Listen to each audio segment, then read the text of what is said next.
Hello students, today we will study a very important topic, and that is preposition of a place.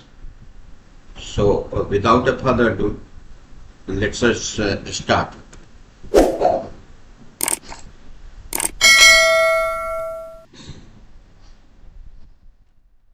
देखिए आज एक बहुत ही important topic है preposition of a place. Preposition बहुत तरह के होते हैं, जैसे प्रीपोजिशन ऑफ ए प्लेस हुआ, प्रीपोजिशन ऑफ ए टाइम है।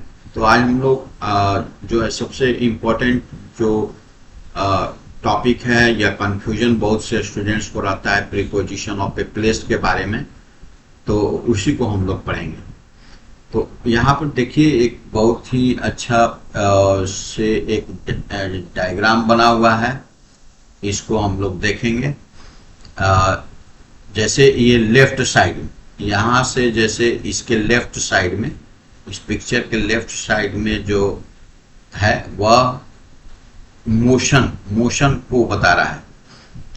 मोशन मतलब या इधर इसके अगर लेफ्ट साइड में जाएंगे तो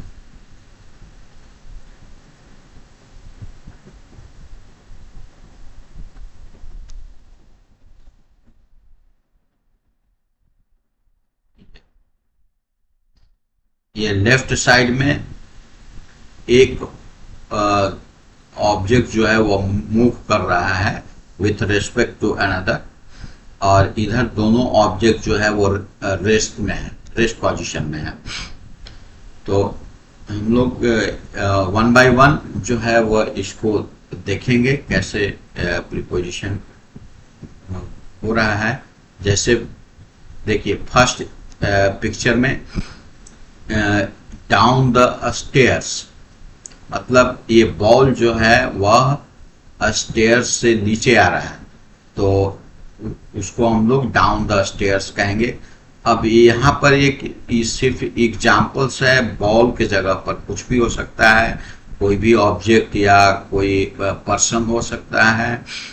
और स्टेयर्स के जगह पर भी स्टेयर्स, तो डाउन द स्टेयर्स लिखा हुआ है तो स्टेयर्स नहीं होगा, तो डाउन द स्टेयर्स।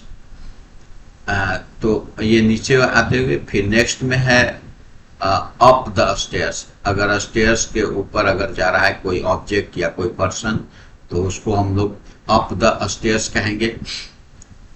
फिर नेक्स्ट है ये आउट ऑफ द बॉक्स, मतलब बॉक्स में कोई चीज, जैसे बॉल रखा हुआ है, बॉल की जगह पर कुछ भी हो सकता है ना।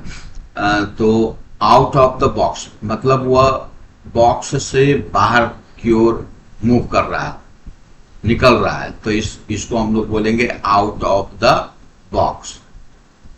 फिर है अगर कोई ऑब्जेक्ट या कोई बॉल जो है वह इसमें, अब जैसे बॉक्स में वो अंदर आ रहा है, मूव कर रहा है अंदर की तरफ, बॉक्स की तरफ, तो वो हो जाएगा इनटू द बॉक्स। तो आउट ऑफ द बॉक्स और इनटू द बॉक्स हो गया। अब यहां पर देखिए एक है नेक्स्ट में कि टुवर्ड्स द बॉक्स, ये बॉल जो है मूव कर रहा है बॉक्स की तरफ, तो हम लोग कहेंगे टुवर्ड्स द बॉक्स। फिर अगर बॉल जो है वह या इसमें बॉक्स से दूर जा रहा है, तो हम लोग उसको कहेंगे कि away from the box, means ball is moving away from the box, इस तरह से कहेंगे। अगर वो बॉल जो है वो बॉक्स से दूर की तरफ जा रहा है, तो हम लोग अवे फ्रॉम द बॉक्स कहेंगे। फिर है past the box. Past the box मतलब कि हुआ कि बॉल जो है वो मूव करके वह बॉक्स की तरफ आता है और बॉक्स से भी आगे निकल जाता है, तो हम लोग कहेंगे पास्ट द बॉक्स। फिर है और ओवर द बॉक्स, मतलब ये मूव कर रहा है, ये सभी जो है वो लेफ्ट साइड में जो बताए वो सभी मूवमेंट, वन ऑब्जेक्ट का मूवमेंट है towards the other objects with respect to the other objects, तो उसको हम लोग बताएंगे। जैसे ओवर द बॉक्स में कैसे होगा कि वो बॉल जो है वह उस बॉक्स के ऊपर से होते हुए जब जाएगा और उसके पास पास करेगा तो हम लोग कहेंगे over the box. On to the box, on to the box मतलब कोई बॉल जो है वह आ रहा है और बॉक्स बॉक्स के ऊपर गिरा तो हम लोग कहेंगे ऑन टू द बॉक्स। फिर ऑफ द बॉक्स, अगर मान लीजिए कि वो बॉल जो है वो पहले बॉक्स पर था और वहां से गिर जाता है तो उसको कहेंगे ऑफ द बॉक्स, है ना। ये स्पेलिंग हो जाएगा O double A, off the box. अब जैसे एग्जांपल, अब बॉक्स की जगह पर कुछ भी हो सकता है और बॉल की जगह भी कुछ भी हो सकता है। जैसे पेड़ से पत्तियां गिरती हैं तो इसका कैसे होगा, the leaves fell off the tree. तो बॉल की जगह पर कोई भी पर्सन भी हो सकता है, कोई दूसरे ऑब्जेक्ट भी हो सकता है और बॉक्स के जगह पर भी कुछ भी हो सकता है। फिर देखिए ये अराउंड द क्यूब। अब एक बॉल जो है वह एक क्यूब के चारों तरफ चक्कर लगा रहा है तो उसको हम लोग कहेंगे around the cube, around the cube. अब अभी इसमें है कि बॉल जो है वह बॉक्स के नीचे जाते हुए और पास करता है तो उसको हम लोग कहेंगे under the box, under the box. फिर है देखिए अलोंग, अगर कोई रास्ता है, कोई ये पाथ है तो उसके अगर अलोंग, अगर उसके रास्ते से अगर चलेंगे तो क्या हो जाएगा, उसको हम लोग अलोंग अलोंग कहेंगे। और उसको क्रॉस करके अगर कोई पार्क कर रहा है जैसे इसमें दिया हुआ है तो एक क्रॉस हम लोग कहेंगे, एक क्रॉस द पाथ, है ना, एक क्रॉस द रोड। अगर मान लीजिए फॉर एग्जांपल रोड है, जैसे रोड है तो रोड के तरफ से हम लोग जा रहे हैं तो और रास्ते में तो उसको अलोंग कहेंगे, अलोंग द रोड। लेकिन उसको हम लोग रोड को वन एंड से अनदर एंड पर पास कर रहे हैं तो वो हो गया अक्रॉस द रोड। अब थ्रू होगा कि इसके अंदर से, जैसे कोई दिया हुआ है इसमें उसके अंदर से होके पास करेंगे, जैसे बॉल देखिए उसके अंदर से होके पास कर रहा है तो इसको हम लोग थ्रू, थ्रू से प्रीपोजिशन का यूज करेंगे। तो ये था motion, motion movement of object उसमें था।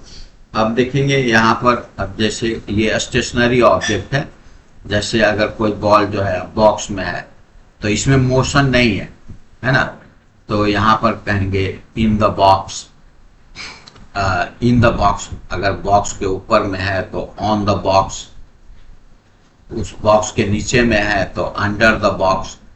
तो यहाँ पर भी कोई भी जो है बॉल के जगह पर कोई भी ऑब्जेक्ट या कोई भी पर्सन हो सकता है, बॉक्स के जगह पर कोई दूसरा ऑब्जेक्ट हो सकता है। फिर है इसमें देखिए next to the box, box के नजदीक में ऐसे सटा हुआ है नेक्स्ट टू द बॉक्स। अब देखिए यहाँ पर दो ऑब्जेक्ट के बीच में अगर दिया हुआ है तो उसको कहेंगे बिटवीन द बॉक्सेस। अब बहुत से, अब देखिए बिटवीन और एमंग में डिफरेंसेज है। यहाँ बिटवीन जो होता है वो दो चीज के बीच में होता है और एमंग जो होता है वह बहुत सारे के बीच में अगर है कोई तो अमंग द बॉक्सेस।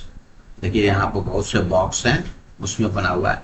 अब in front of the box, box के अगर सामने में रखा हुआ है बॉल तो in front of the box होगा। अब बिहाइंड द बॉक्स मतलब बॉल जो है वो बॉक्स के पीछे में है तो इसलिए behind the box. Above the box, above the box यहाँ पर हो जाएगा, बॉल जो है वह बॉक्स के ऊपर है इसलिए above the box. Below the box, यहाँ पर बॉक्स के नीचे में है बॉल तो इसलिए बिलो द बॉक्स हो जाएगा। नियर द बॉक्स, बॉक्स के नजदीक में बॉल है इसलिए नियर द बॉक्स। अब फार फ्रॉम द बॉक्स मतलब बॉल जो है वह बॉक्स से बहुत दूर है तब हम लोग उसको फार फ्रॉम द बॉक्स कहेंगे। तो I hope you must have understood this preposition of place. Uh, so today up to here, we will meet in the next session with the next topic. Till then, take care. Thank you.